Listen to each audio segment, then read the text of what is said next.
कवी संमेलन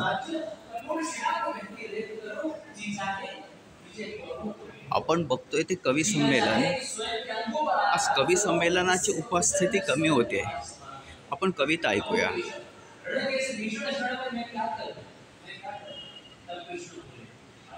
कृष्ण आणि अर्जुनाचा संवाद आहे याच्यामध्ये।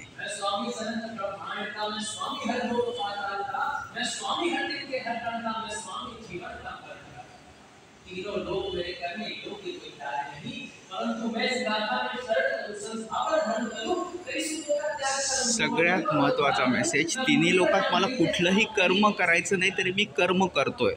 मी आज कर्मयोगापासून जी माणसं दूर पळतात त्यांच्यासाठी हा अतिशय महत्त्वाचा हा संदेश आहे की कर्मयोग किती महत्त्वाचा आहे।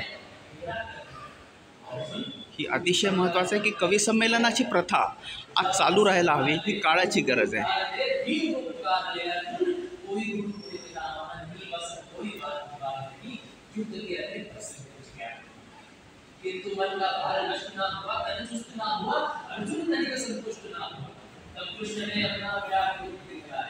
कवितेचा फ्लो आपण बघतोय। अर्जुन संतुष्ट झाला नाही, त्याची प्रश्नांची मालिका सुरूच राहिली।